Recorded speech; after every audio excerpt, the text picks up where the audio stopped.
In today's video, I will be taking you to the historic caves of Udayagiri and Khandagiri Caves located 7 km from the city of Bhubaneshwar. The caves, which were earlier known as Kataka Caves or Katak Caves, are of archaeological, historical and religious importance.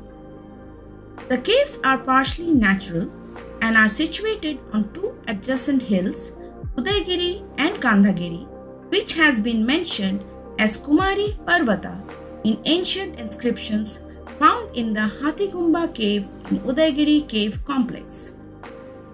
Initially, there were a total of 117 caves, of which only 33 caves can be seen today. Udayagiri means Sunshine Hill and has 18 caves, while Khandagiri has 15 caves. The Archaeological Survey of India maintains the caves of the Udayagiri Hills. However, the ones in the Khandagiri Hills are still not under its purview. The caves at Udayagiri are more grand and ornate and exhibit more complex architecture. In this video, I will focus more on caves in the Udayagiri cave complex. The Archaeological Survey of India has listed the Udayagiri and Khandagiri caves in the list of must-see Indian heritage.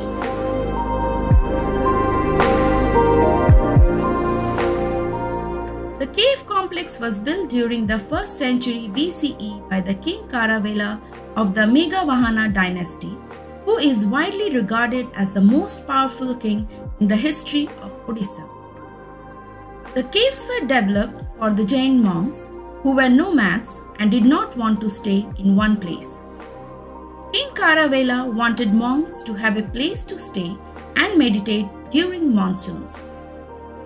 The king got the cave carved on the hills as they overlooked the lush forest and provided an environment to the monks that were more conducive for meditation.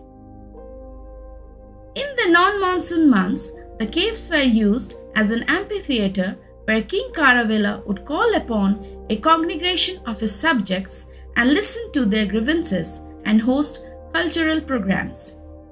People with Jain faith believe that there was a time when Mahavir Jain, who was the 24th Tirthankara or spiritual leader of Jainism, visited Kumari mountain and preached his doctrines. Ever since, this place has been sacred for the followers of Jainism. Lost in history, these ancient rock-cut caves were discovered by a young British officer, Andrew Starling, in the 19th century AD. In case you are liking this video, you can help me by hitting the like button and subscribing to my channel.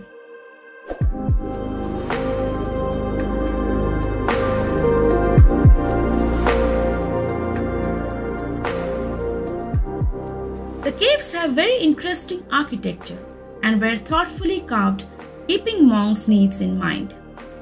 Each cave received water in form of a small canal through a source. In addition, each cave had holes for easy communication, a place to burn the lamps, and a floor that was slightly tilted so that monks could use it as a headrest. Many of these caves had an upper chamber where it is believed that the monks went into profound meditation. All caverns had low ceilings, pointing out that the only posture that was possible in them was the bowed down posture. The caves were developed by keeping in mind the simple life led by monks. Thus, the caves lacked decoration and only sculpture on the wall of the caves are related to deities, religious observances, and mythologies. It is astonishing to see that these intricate caves were carved using simple hand tools. The caves also boast several inscriptions on the walls of the caves. However, the most important are the Hathigumba inscriptions, which is believed to have been carved at the orders of King Kharavela. Other important inscriptions beside this are found in the cave of Manakupari and Sarpagumpa.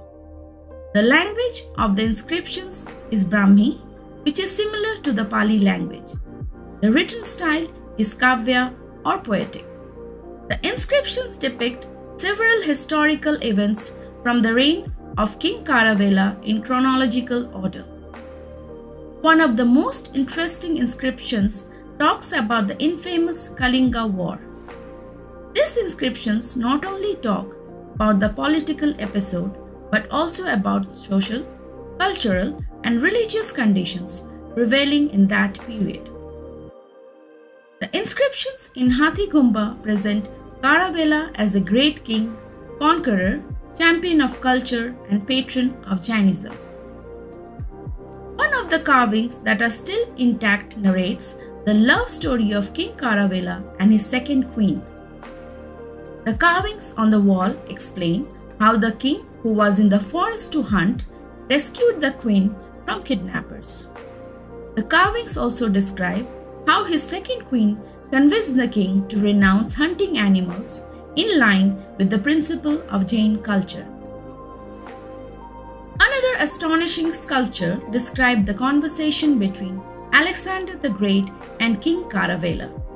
While some may find this as hard to accept facts, many experts believe that the contents of the inscription of Hathigumba are to be true records of King Kharavela's reign. While most of us cannot read and understand these inscriptions, one can still appreciate the carvings on the cave walls and appreciate the beauty of this 2 millennia wonder. Some of the caves that you should definitely view during your visit to Udayagiri include Hathigumba, or the Elephant Cave, bears the inscription of King Kharavela. 17 lines of inscriptions mention has many conquests and way of governance. The Rani Gumpa, or the Queen Cave, is a double storage structure with beautiful carvings. The cave is also known for its acoustic characters. The Ganesh Gumpa.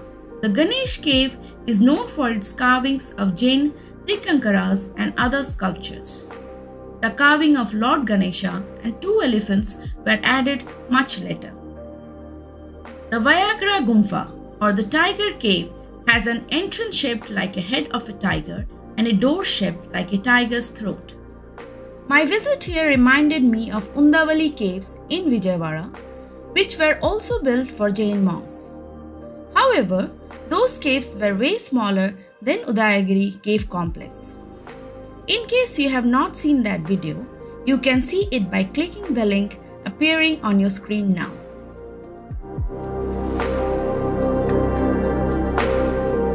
Timings to the caves are from 8 am to 5 am and it is open all days of the week.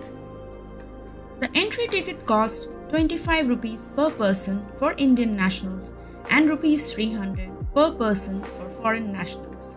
The best time to visit the caves is during winter, during the months of November to February, as caves get really hot during the rest of the year. The caves are in close proximity on the highway, airport and railway station, so it is not very difficult to reach here. However, given the size of the complex, you should give yourself at least 4 to 5 hours to fully enjoy the rich history and architecture of these caves.